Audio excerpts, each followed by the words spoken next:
नमस्कार दोस्तों, स्वागत है आप सभी का हमारे YouTube चैनल स्टूडेंट IQ में। दोस्तों, ये प्रैक्टिस सेट आपकी यूपी पुलिस परीक्षा के लिए काफ़ी इम्पोर्टेंट होने वाला है, क्योंकि इस प्रैक्टिस सेट के सभी प्रश्न आपकी परीक्षा के लिए बहुत ही महत्वपूर्ण हैं। आपके एग्ज़ाम के अकॉर्डिंग और आपके सिलेबस के हिसाब से ही ये प्रैक्टिस सेट हम लेकर आए हैं। सभी प्रश्नों को बहुत अच्छी तरह समझते हुए सॉल्व करेंगे ताकि सभी प्रश्नों के उत्तर याद रहें। चलिए शुरू करते हैं। पहला प्रश्न है, किस प्रकार की बाजार व्यवस्था में बाजार अथवा उद्योग पर एक कुछ ही विक्रेताओं का वर्चस्व होता है? ऑप्शन ए पूर्ण स्पर्धा, बी एकाधिकारी, सी अल्पाधिकार, डी एकाधिकार पूर्ण।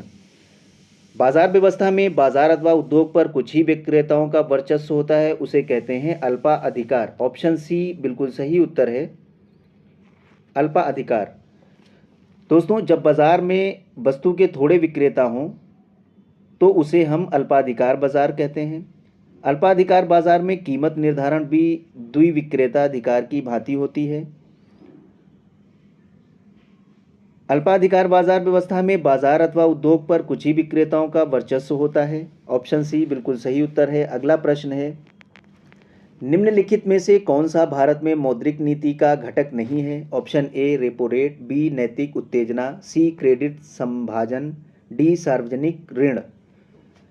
भारत में मौद्रिक नीति का घटक नहीं है। इसमें से सार्वजनिक ऋण भारत में मौद्रिक नीति का घटक नहीं है। ऑप्शन डी बिल्कुल सही उत्तर है। दोस्तों, जिस नीति के अनुसार किसी देश का मुद्रा प्राधिकारी मुद्रा की आपूर्ति का नियमन करता है उसे मौद्रिक नीति कहते हैं। भारत में सार्वजनिक ऋण मौद्रिक नीति का घटक नहीं है। अगला प्रश्न है, निम्नलिखित में से कौन हमारे देश के दोनों सदनों में से किसी भी सदन का सदस्य नहीं होता है? ऑप्शन ए प्रधानमंत्री, बी वित्त मंत्री, सी राष्ट्रपति, डी रेलवे मंत्री। दोनों सदनों में से किसी सदन का सदस्य नहीं होता है। राष्ट्रपति दोनों सदनों में से किसी भी सदन का सदस्य नहीं होता है। ऑप्शन सी बिल्कुल सही उत्तर है, क्योंकि दोस्तों राष्ट्रपति संसद का अंग जरूर होता है लेकिन राज्यसभा या लोकसभा का सदस्य नहीं होता है। भारत में राज्य का प्रमुख राष्ट्रपति होता है। राष्ट्रपति राज्य का औपचारिक प्रमुख होता है और संघ की वास्तविक शक्ति संघ मंत्रिमंडल में निहित होती है। ठीक है दोस्तों, भारत का राष्ट्रपति एक निर्वाचित मंडल द्वारा निर्वाचित किया जाता है और भारत के राष्ट्रपति का पद संविधान के अनुच्छेद 52 द्वारा उपबंधित है। राष्ट्रपति हमारे देश के दोनों सदनों में से किसी भी सदन का सदस्य नहीं होता है। अगला प्रश्न है, भारतीय संविधान के किस अनुच्छेद में आपातकाल का प्रावधान है? ऑप्शन ए अनुच्छेद 350, बी अनुच्छेद 352, सी अनुच्छेद 312, डी अनुच्छेद 280। किस अनुच्छेद में आपातकाल का प्रावधान है? ऑप्शन बी अनुच्छेद 352 में आपातकाल का प्रावधान है। संविधान के अनुच्छेद 352 के अनुसार यदि राष्ट्रपति को ये विश्वास हो जाए कि देश अथवा देश के किसी भाग की सुरक्षा, शांति, युद्ध बाहरी आक्रमण या सशस्त्र विद्रोह के कारण अशांति है तो वह आपातकाल की घोषणा कर सकता है। ठीक है। अगला प्रश्न है, बारडोली सत्याग्रह आंदोलन का नेतृत्व किसने किया? Option A Mahatma Gandhi, B Rabindranath Tagore, C Sardar Vallabhbhai Patel, D Chittaranjan Das. Bardoli Satyagraha का आंदोलन सरदार वल्लभ भाई पटेल ने किया। ऑप्शन सी बिल्कुल सही उत्तर है। बारडोली सत्याग्रह भारतीय स्वाधीनता संग्राम के दौरान 1928 में गुजरात में हुआ था। ये एक प्रमुख किसान आंदोलन था दोस्तों, जिसका नेतृत्व वल्लभ भाई पटेल ने किया था। उस समय प्रांतीय सरकार ने किसानों के ऊपर लागान में 22% की वृद्धि कर दी थी, इसलिए ये सत्याग्रह हुआ था। और बारडोली की महिलाओं ने वल्लभ भाई पटेल को सरदार की उपाधि दी।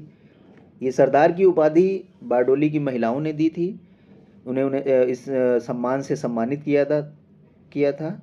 अगला प्रश्न है, भारतीय उपद्रव का पिता किन्हें कहा जाता है या अशांति का जनक भी कहते हैं? Option A Anant Singh, B Bal Gangadhar Tilak, C Bhagat Singh, D Dadabhai Naoroji. भारतीय उपद्रव का पिता बाल गंगाधर तिलक को कहा जाता है। दोस्तों, बाल गंगाधर तिलक ने इंडियन होम रूल लीग की स्थापना 1916 में की थी। वैलेंटाइन शिरोल ने अपनी पुस्तक इंडियन अनरेस्ट में तिलक को भारतीय उपद्रव या अशांति का जनक भी कहा। कभी कभी क्वेश्चन में पूछता है भारतीय अशांति का पिता, अशांति का जनक किसे कहा जाता है? वो बाल गंगाधर तिलक को शिरोल ने कहा था। अगला प्रश्न है, निम्नलिखित में से कौन सा क्षेत्र उष्णकटिबंधीय सदाबहार वन से ढका हुआ है? ऑप्शन ए पूर्वी घाट, बी विंध्याचल, सी अरावली, डी पश्चिमी घाट। कौन सा क्षेत्र उष्णकटिबंधीय सदाबहार वन से ढका हुआ है? ऑप्शन डी बिल्कुल सही उत्तर है, पश्चिमी घाट सदाबहार वन से ढका हुआ है। ठीक है दोस्तों, पश्चिमी घाट श्रृंखला पर स्थित पर्वत श्रृंखला के पश्चिमी घाट या सह्याद्री को कहते हैं। दोस्तों, यूनेस्को ने वर्ष 2012 में पश्चिमी घाट के 39 स्थानों को विश्व धरोहर स्थल घोषित किया है। पश्चिमी घाट उष्णकटिबंधीय सदाबहार वन से ढका हुआ है। अगला प्रश्न है, पृथ्वी तथा बाह्य अंतरिक्ष के बीच अंतिम रेखा कहलाती है? ऑप्शन ए मैग्नेटोस्फीयर, बी आयनमंडल, सी मेसोपास, डी मैग्नेटोपास। पृथ्वी और बाह्य अंतरिक्ष के बीच की अंतिम रेखा मैग्नेटोस्फीयर कहलाती है। ऑप्शन ए बिल्कुल सही है, मैग्नेटोस्फीयर। मैग्नेटोस्फीयर अंतरिक्ष का वो हिस्सा है जो पृथ्वी के चुंबकीय क्षेत्र से नियंत्रित होता है। इलेक्ट्रॉन और प्लाज्मा तरंगों के परस्पर मिलने की ये प्रक्रिया पृथ्वी के बाहरी वातावरण के मैग्नेटोस्फीयर में होती है। पृथ्वी और बाह्य अंतरिक्ष के बीच अंतिम रेखा मैग्नेटोस्फीयर कहलाती है। ऑप्शन ए बिल्कुल सही उत्तर है। अगला प्रश्न है, थाइमस ग्रंथि द्वारा निर्मित हार्मोन का क्या नाम है?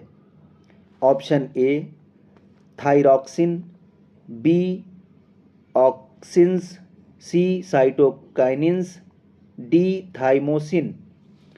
थाइमस ग्रंथि द्वारा निर्मित हार्मोन का नाम है थाइमोसिन। ऑप्शन डी बिल्कुल सही उत्तर है। थाइमस ग्रंथि को प्रतिरक्षी ग्रंथि भी कहते हैं। इसमें थाइमोसिन हार्मोन स्रावित होता है। ये हृदय के पास पाई जाती है।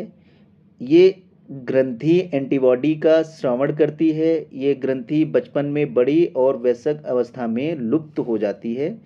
ठीक है, अगला प्रश्न है, प्रकाश संश्लेषण क्लोरोफिल तथा की उपस्थिति में होता है? ऑप्शन ए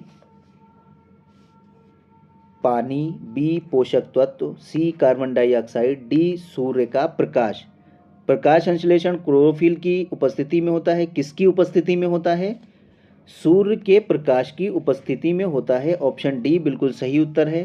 दोस्तों, सजीव कोशिकाओं के द्वारा प्रकाशीय ऊर्जा को रासायनिक ऊर्जा में परिवर्तित करने की क्रिया को प्रकाश संश्लेषण कहते हैं। प्रकाश संश्लेषण वह क्रिया है जिसमें पौधे अपने हरे रंग वाले अंगों जैसे पत्ती द्वारा सूर्य के प्रकाश की उपस्थिति में वायु से कार्बन डाइऑक्साइड और भूमि से जल लेकर जटिल कार्बनिक पदार्थ जैसे कार्बोहाइड्रेट का निर्माण करते हैं। ऑक्सीजन गैस बाहर निकालते हैं। प्रकाश संश्लेषण की प्रक्रिया में सूर्य के प्रकाश की उपस्थिति में पौधों की हरी पत्तियों की कोशिकाओं के अंदर कार्बन डाइऑक्साइड और पानी के संयोग से पहले साधारण कार्बोहाइड्रेट, बाद में जटिल कार्बोहाइड्रेट का निर्माण होता है। ठीक है, तो प्रकाश संश्लेषण करने वाले सजीवों को स्वपोषी कहते हैं। प्रकाश संश्लेषण क्लोरोफिल और सूर्य के प्रकाश की उपस्थिति में होता है। अगला प्रश्न है, कौन सा रक्त समूह सार्वभौमिक स्वीकृता है? ऑप्शन ए O+, BO-, CAB-, DAB+। रक्त कौन सा रक्त समूह सार्वभौमिक स्वीकर्ता है? इस प्रश्न का सही उत्तर है AB+। AB+ सार्वभौमिक स्वीकर्ता है। अगला प्रश्न है, भूमंडलीय तापमान ग्लोबल वार्मिंग की घटना में सबसे अधिक योगदान किस गैस का है? ग्लोबल वार्मिंग की घटना में सबसे अधिक योगदान कौन सी गैस का है, किस गैस का है?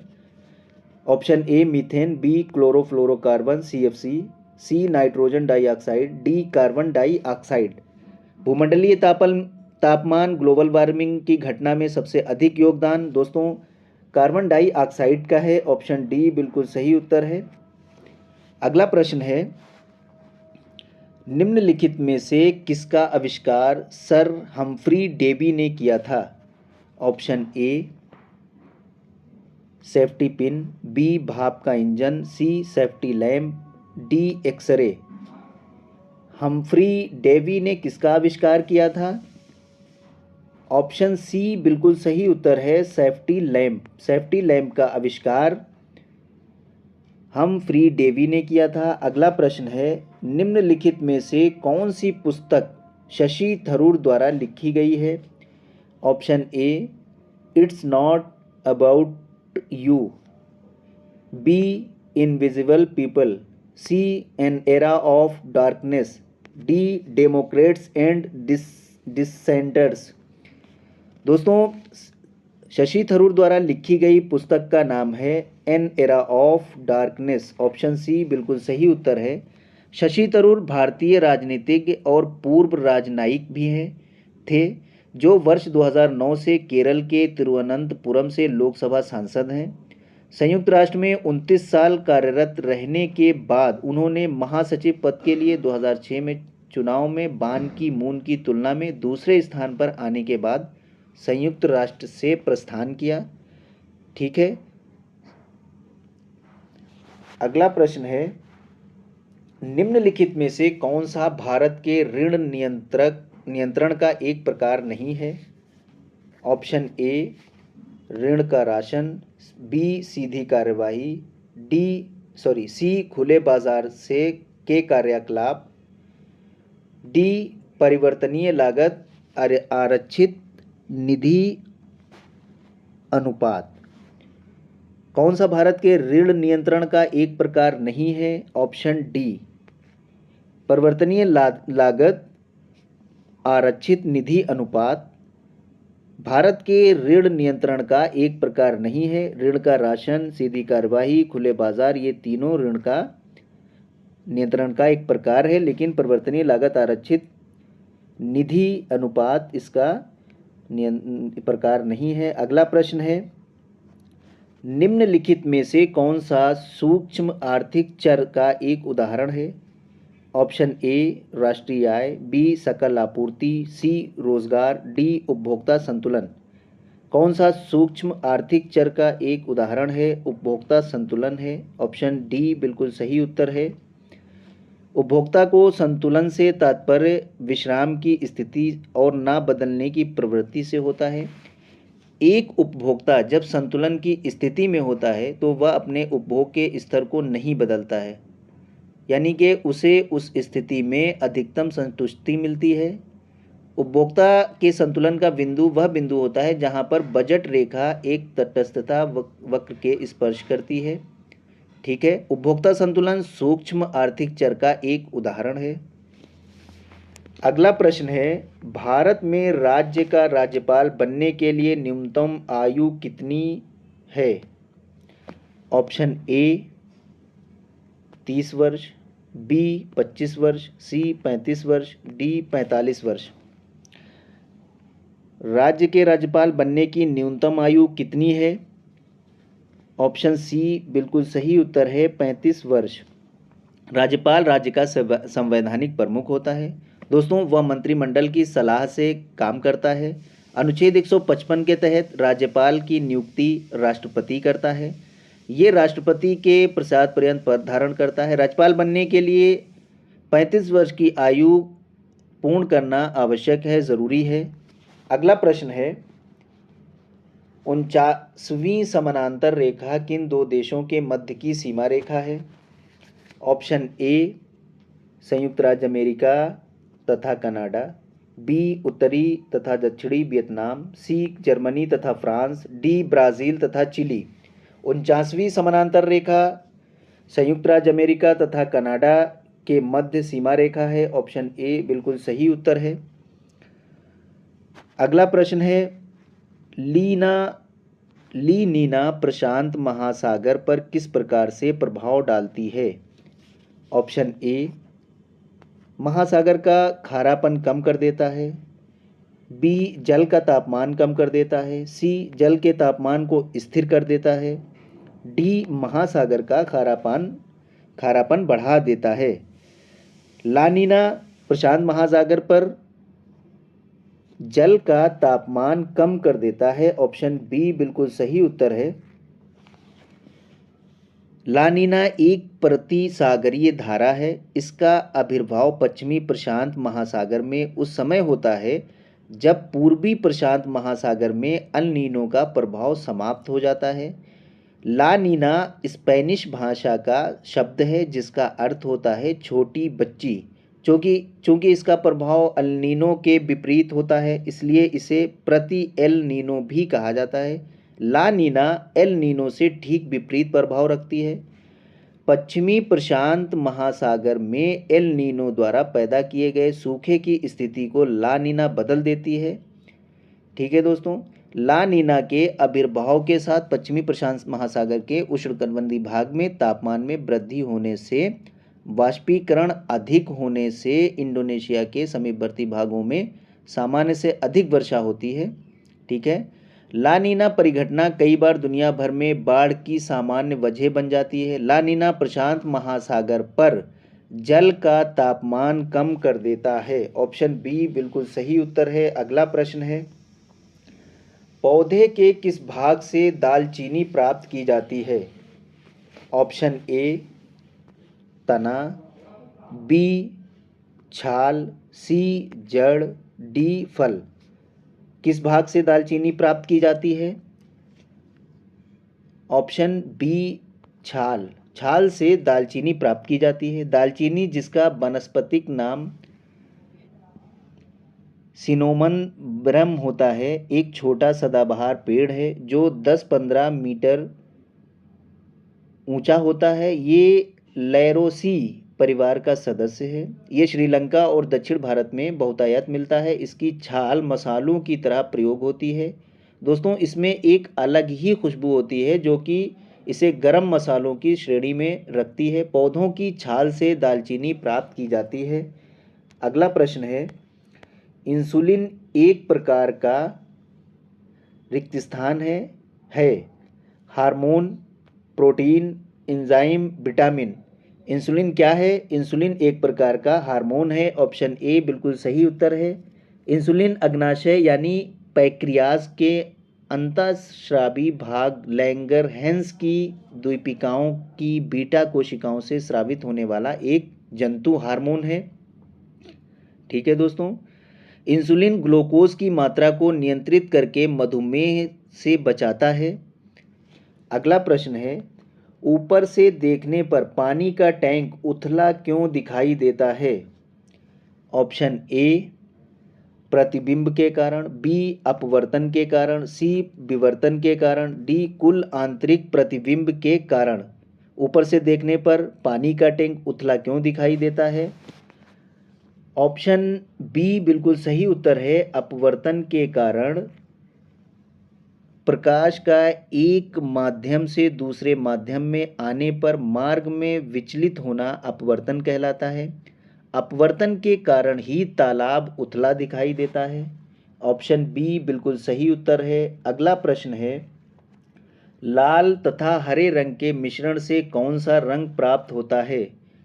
ऑप्शन ए हल्का नीला, बी पीला, सी श्वेत, डी स्लेटी। लाल और हरे रंग के मिश्रण से कौन सा रंग प्राप्त होता है? लाल और हरे रंग के मिश्रण से पीला रंग प्राप्त होता है। ऑप्शन बी बिल्कुल सही उत्तर है।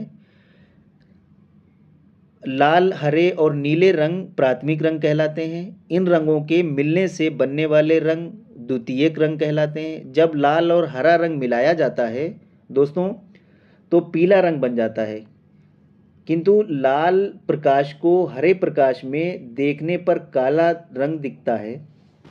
अगला प्रश्न है, लाल तथा हरे रंग के मिश्रण को कौन सा रंग प्राप्त होता है? दोस्तों ये क्वेश्चन रिपीट हो गया है, इसका आंसर होगा पीला। लाल और हरे रंग के मिश्रण से पीला रंग प्राप्त होता है। अगला प्रश्न है, निम्नलिखित में से किस गैस का रिसाव भोपाल गैस त्रासदी के समय हुआ था? वेरी इंपॉर्टेंट प्रश्न है दोस्तों। ये प्रश्न परीक्षा में बार बार रिपीट होता है, कई बार रिपीट भी हो चुका है।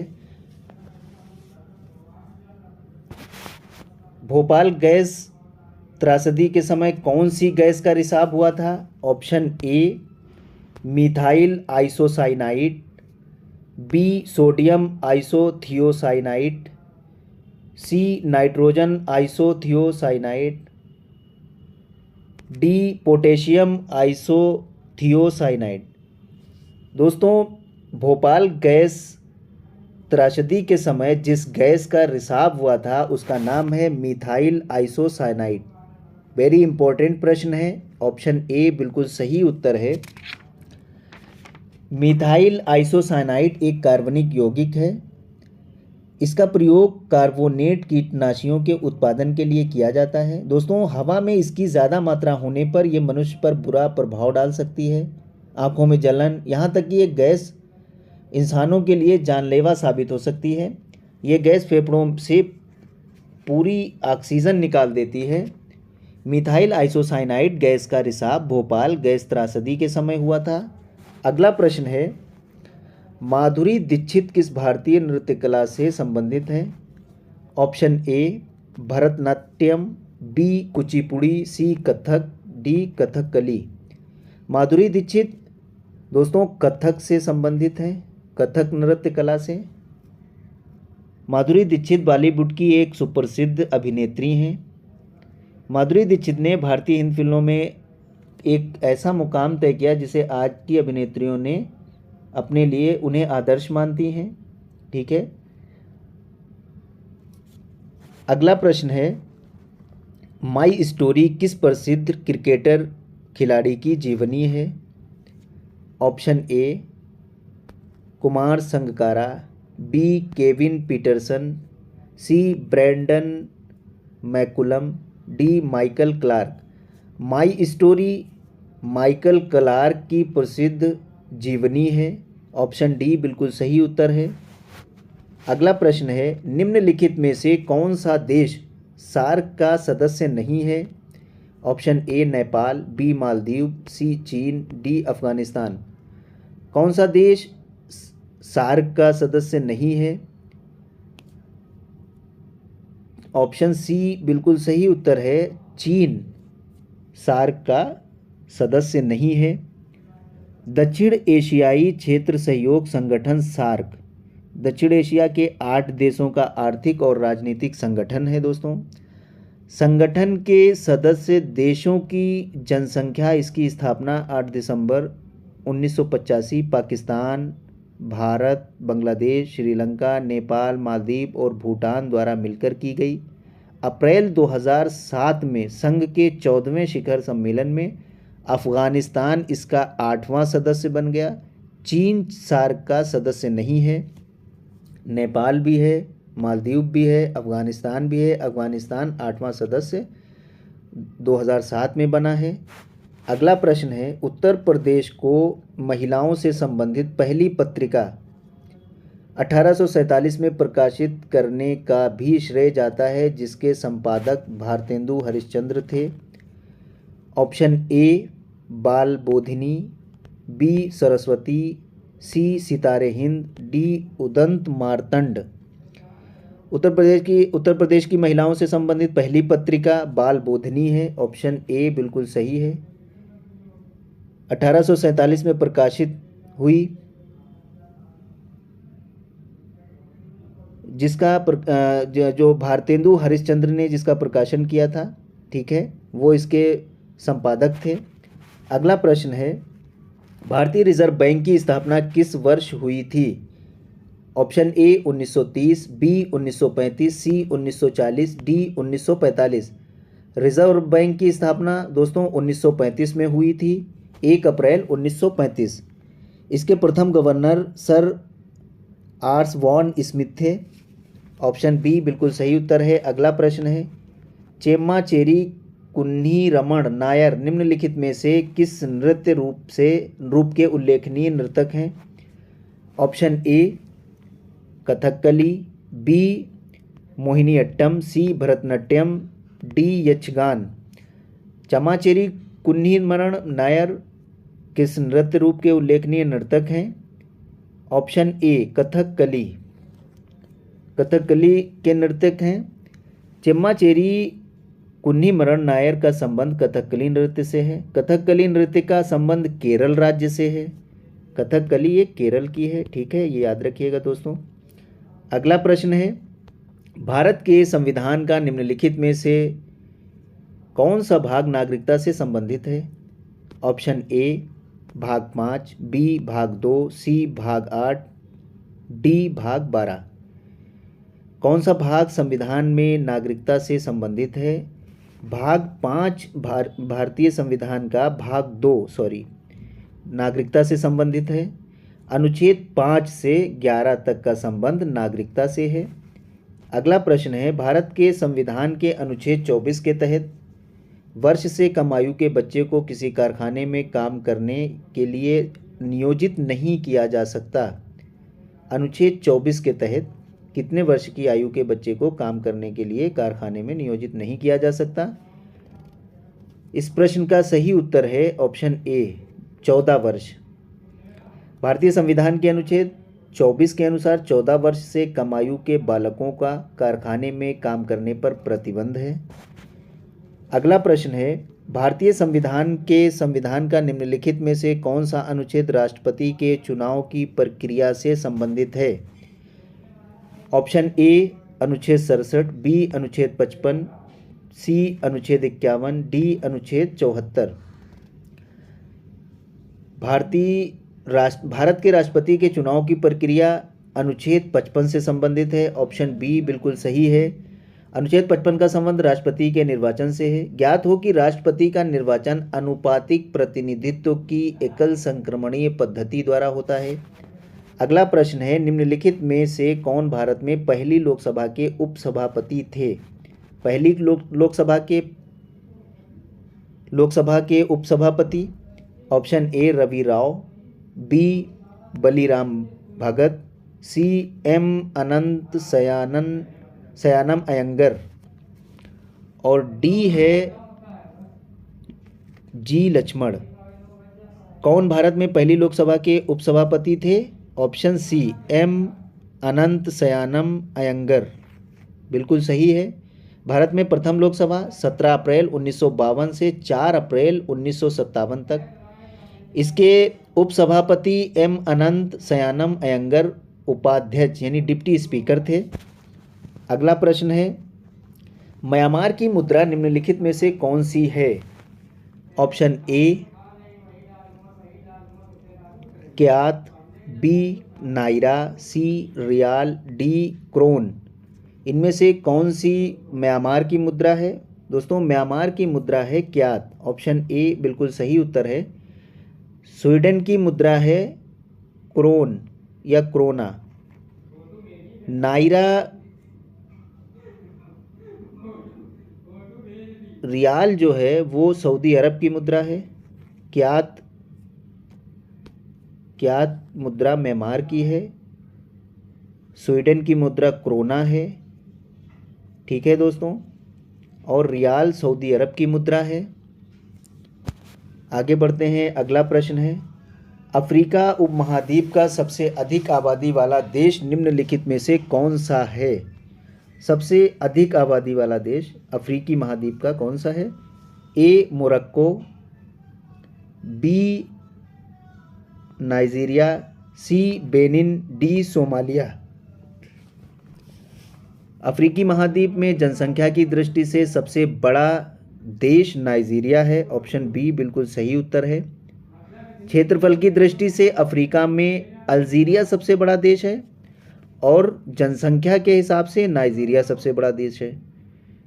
अगला प्रश्न है, उत्तरी अमेरिका के निम्नलिखित देशों में से कौन से देश में वन भूमि का क्षेत्रफल उसके कुल भूमि क्षेत्र के प्रतिशत के रूप में उत्तरी अमेरिका क्षेत्र में सबसे अधिक है?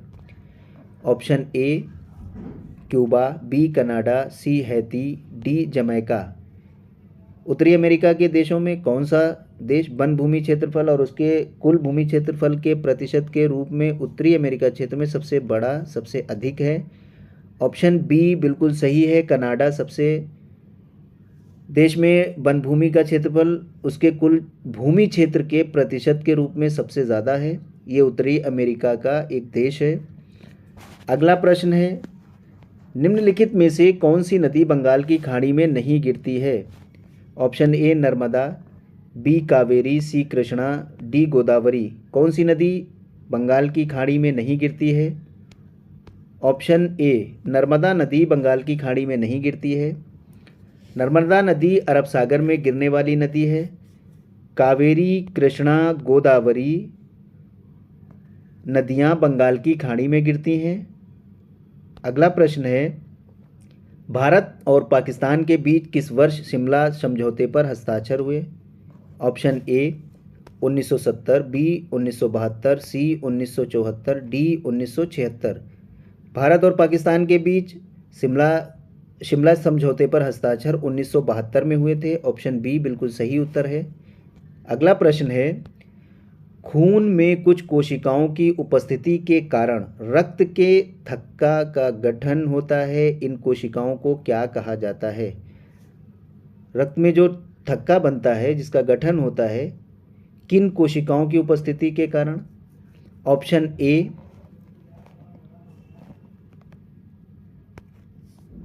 Erythrocytes, B lymphocytes, C monocytes, D thrombocytes. रक्त के थक्के का गठन होता है, किस कारण होता है? Option D thrombocyte. रुधिर प्लेटलेट्स यानी थ्रोम्बोसाइट हमारे शरीर में रुधिर का थक्का जमाने के लिए उत्तरदायी होता है। अगला प्रश्न है, आराम करने वाले व्यक्ति की नाड़ी की दर आमतौर पर प्रति मिनट धड़कन के बीच होती है। ऑप्शन ए 72 से 80, बी 60 से 75, सी 90 से 120, डी 80 से 120। तो आराम करने वाले व्यक्ति की नाड़ी की दर आमतौर पर प्रति मिनट कितने धड़कन के बीच होती है? इसका सही उत्तर है बी 60 से 75 धड़कन के बीच होती है आराम करने वाले व्यक्ति की नाड़ी। ठीक है। अगला प्रश्न है, एक वयस्क इंसान सामान्य रूप से 24 घंटे में लगभग 1 से मूत्र विसर्जित करता है, यानी कितने लीटर करता है 1 लीटर से? Option A 1.2 litre, B 2.5 litre, C 3.0 litre, D 1.8 litre. एक वयस्क इंसान सामान्य रूप से 24 घंटे में लगभग 1 से 8 लीटर 1.8 लीटर मूत्र विसर्जन कर देता है। मूत्र यूरोक्रोम के कारण पीला होता है। अगला प्रश्न है, 1943 में विटामिन के आविष्कार के लिए को नोबेल पुरस्कार दिया गया। विटामिन के लिए किसको नोबेल पुरस्कार दिया गया? Option A E C. Kendall, B Doisy and Dam, C Carls Linnaeus, D Stanford Moore. इसमें से किसे विटामिन के आविष्कार के लिए नोबेल पुरस्कार दिया गया था? इसका सही उत्तर है ऑप्शन बी डॉयजी एंड डोम। इनको 1943 में विटामिन के की खोज के लिए नोबेल पुरस्कार दिया गया था। विटामिन के को नैफ्थोक्विनोन भी कहा जाता है, नैफ्थोक्विनोन भी कहा जाता है। अगला प्रश्न है, एक अनाधिकृत कंप्यूटर प्रोग्राम एक अधिकृत कार्यक्रम की तरह व्यवहार करता है, जिससे वह वास्तव में क्या कर रहा है उसे छुपाता है। इसे संभवतः क्या कहते हैं? संभवतः कहते हैं option A Trojan horse, B बायूर, सी डिडलिंग, डी स्पैमिंग। इसका सही उत्तर है ऑप्शन डी, स्पैमिंग। एक अनधिकृत जो कंप्यूटर प्रोग्राम एक अधिकृत कार्यक्रम की तरह व्यवहार करता है। वास्तव में वो क्या कर रहा है, क्या छुपाता है, उसे स्पैमिंग कहते हैं। ठीक है, अगला प्रश्न है दोस्तों, जीवित प्राणियों में निषेचन के दौरान नर और मादा गैमेट का संलयन एक कोशिका बनाने के लिए होता है, जिसे कहा जाता है। ऑप्शन ए युग्मज, युग्मनज, बी भ्रूण, सी डिंब, डी शुक्राणु। दोस्तों, जीवित प्राणियों में निषेचन के दौरान नर और मादा गैमेट का संलयन एक कोशिका बनाने में होता है, उसे युग्मज कहते हैं। ऑप्शन ए सही है, युग्मज कहते हैं। जीवित प्राणियों में निषेचन के दौरान जब नर और मादा गैमेट संलयित होकर एक कोशिका का निर्माण करते हैं तो उसे युग्मनज कहते हैं। ऑप्शन ए बिल्कुल सही उत्तर है। दोस्तों, मिलते हैं नेक्स्ट वीडियो में। हमारे यूट्यूब चैनल को सब्सक्राइब कर दें, बेल आइकन ज़रूर प्रेस करें ताकि हमारी आने वाली अगली वीडियो का नोटिफिकेशन आपको ज़रूर सबसे पहले मिले। वीडियो को लाइक और शेयर ज़रूर करें। जय हिंद।